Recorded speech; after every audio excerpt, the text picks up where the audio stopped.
www.sompaonline.com. I'll be taking kind of maybe daily graphic. The Obokrata no so ewa anope you ha daily guidance so eka hubi daily post one also post be the asome GT. The Ghanaian Times one can the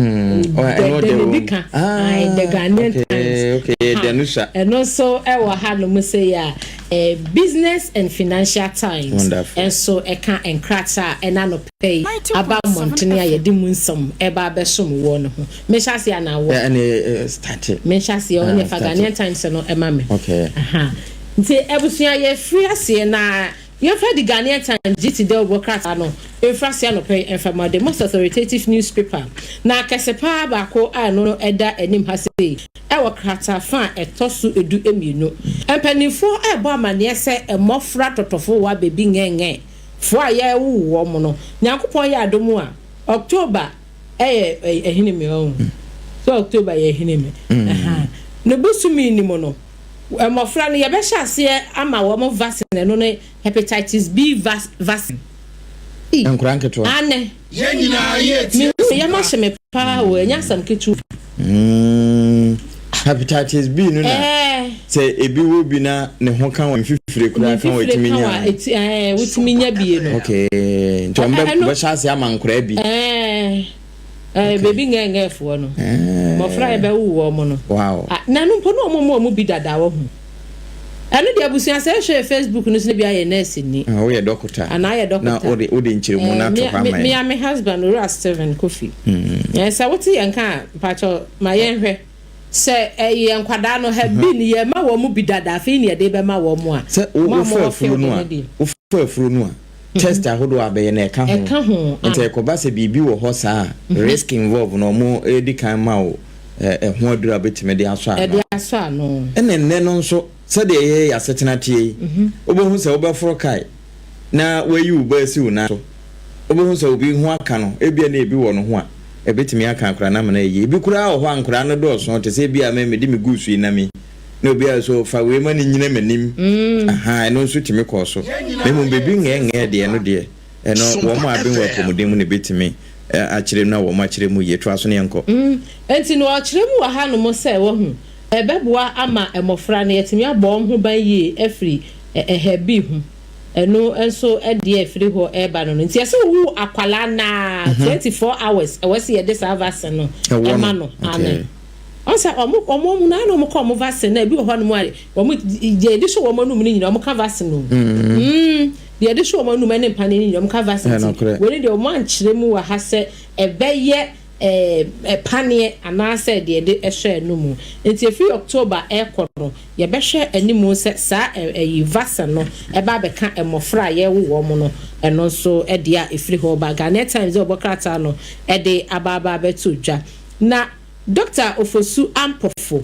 na oda hayi na asemu a wabo amane no so krata fe to so edu emienu ya na offer mineral health na wo mu chechi mu se ebetumi aboa yen ama yetumi enya nsunsuanso papa ewo so na opie mu minerals commissioner kache a wo mu ebo amane se se de wo mu de niema frafra yensuwa ene de ekeka ho no anhwe yi a na dache ebedi yenya pa wo enya asem ketu me ana me yam kola hyehyem dia se wo na wo mo hye fe o kata fe to so du emieno ewo the Ghanaian Times Obokrata yi mu a omo abomu enchemu enti no se de ekoye no eno so ede eno no mbehwe ama bibia aye kama na ba ko so no so wo ekire ha no mo sada professor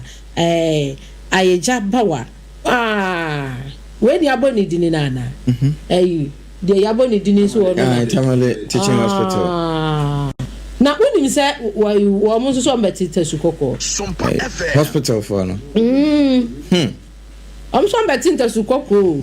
enti say de ade na kwa ne de apam ade no akoye besika ne so obi anum se ejatu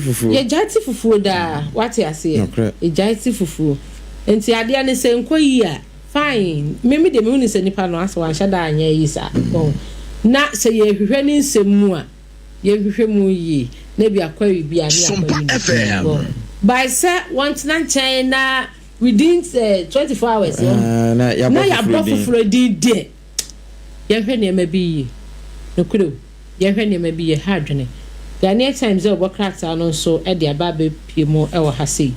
na awraho samba kwa no krata fa to so miensa ekyem sɛ nipa du miensa ene nam akwanhyia so ɛso ufiri Accra ekokuma se kwa tempo ni mu nipa 13 du miensa ane sɛ edi kan yɛn esi yɛ na nkasa na nipa ne 11 ɛna no ɔmo sɛ 14 so aprapra na mu ɔdene na 11 no ɛna 14 na ɔmo do ɔmo kwa yaresa bia nke yɛkɔ hwɛ sɛ ɔmo bɛtɔ emu mienu asan bɛka ho ɛsan 18 na nanom nse do kan ho si akɔyɛ 14 13 ani o areho ɛna na GPRTU ɔmo kasamafo enu wɔ kenyo ahyankafo no yɛsra mu aya amunya abotre why what brɛ no wani kumu a enkɔtena sie na chi o na wada na ka afoforo akɔ ai no watimi de adehye no akɔdu asondwe mu na wani kumu ati widie mu sɛ wa brɛ na wakɔtena sie achi na wokɔhwe adehye agusa afei overtaking by heart no so ɛha adwene o ɛha adwene pa ɛna yɛ yakwan no so nte sɛ baabi de no a ɛhɔ no ka ɛkɔ eba ni bi wa mo eno no ye duwa ye wo de senka wo ko ise no wo hia obi ye wo lembe na num wo hia obi onna mu akwa o se Ghana ha yentimi nye bi o ya adwene ma so ya adwene na ma so na wa mo kwa wa mo hu o na so hwe se train ye tutu train akwan kura asa no de no mu tutu na nkoma ye bi afa wie mu ana wurafi from de no mpo anu no de no mu tutu ade na wa hye mpo no mpaka dan de efe tamatumpa dan efe wa maye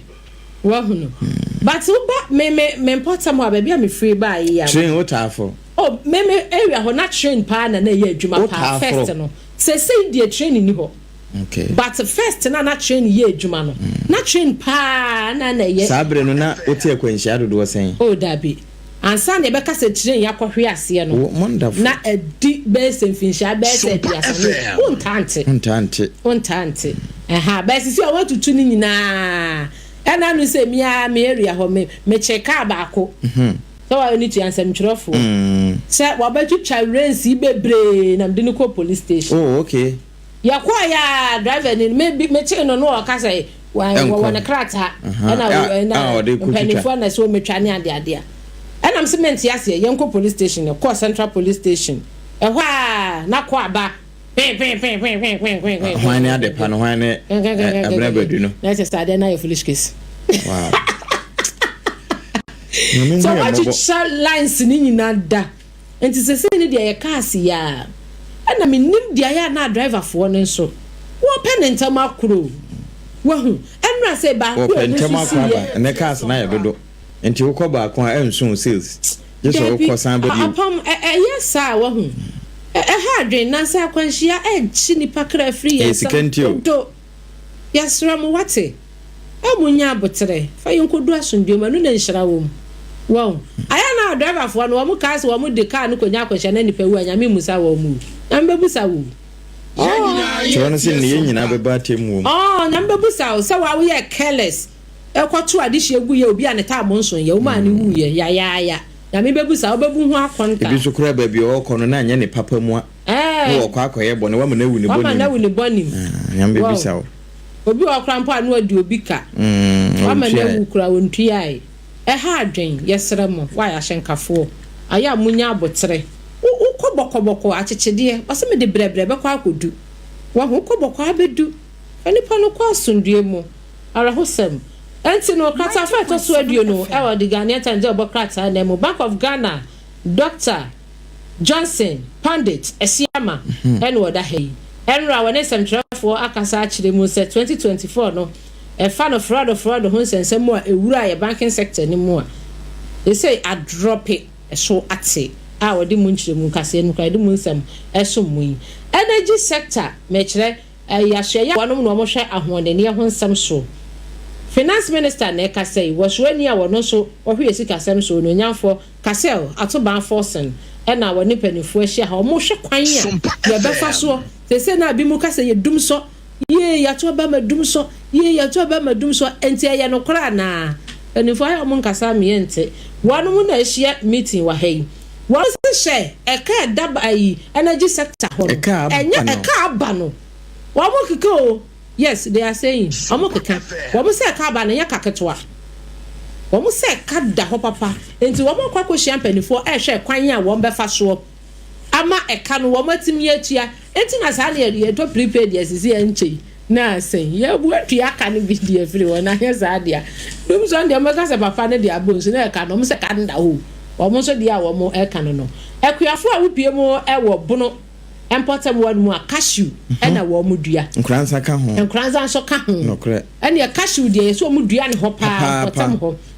na wo mo appealing tumpanimfo se wo mo sere wo mo enkombenya processing plant bi e wo potem ana se factory bi e wo potem anka be bo mo adwuma ne pa o ye fi ani nkwohwe ho esan se cashew no ska o ska ye de ni ma pi timpanimfo mesi factory bi e wo empotem ho ma wo mo a ene wo mo nsanso mfamfiri ho nko ba bi foforo na ye pa wo mo ebe yo mbibia wo ho se wo mpanimfo mo fo mo ni hwe ho ma yen what cashew no ba emfaso unya wo so pa ye se bia wo ko ba de wa ase akosesa ana se wo no ma ebeto no wo kwa akopambota no ana wo kwa akosoaso abi agu kam ana se nsu etuto wo ko hata hatem ni nyina ye bade ente no ho sika no enchenso na atwam na mu se ye dada nso ye se ye nya anwa firim ye dada nso na ye nya ne to no bi kura san di se aduane ama na ye adura ma yen a o eno nso de adwuma pii beba abeka de wo ho deda no ho ente ba ne sa enye happy mum mresa seche bi amfa so pii be san so abeki be san so abem eye pa enti ebeboa penifo no mun koye wo ho ebono emantam ne ositechi man so kan ho techi man kransa kentampo apeska nyina kan na cashew no was season ana say season one sa fi bi e ba mpiri no okay so means e bia na baba ko aise koko 90.7 bread ba na bi nso ho a eno de afini nyina obenya no mako na eno ana eno so no na obetete so bako te say de yete koko mo enti so unya sa aba no na odua ene de abiri bia obefa na say cashew no eso no bia na ba okay egugumo ahodo ebi nso kura ye mema eno nta nso frawa na eye uhu ne frawa fe onim say afi udi agro bebobosia eni gina na nyina pregu okay yo enti Ghanaian Times double crata na dia wo de ba no pay na poso na mde asomu ye ene mamemfa o mamu graphic daily graphic na was a true tenacracy every day na akire ene wo de yewra Albert kwamna dwonfo wo no ena dance ntwerefo ano se pani e wo Ghana na wo de asem bi tudwa se bampani tete board yi wate good board no wate wan board National Media Commission wo mo board wo mo reconstitute anopay kratafa tosu dumiensa e wo ho no etimi aye adwuma na Ghana nso ye hu sampa wi akobo na eka dachire kwan a abibiman wono befa so asan ye nhyehyɛ woni IMF the friend say restructuring no eno so anopay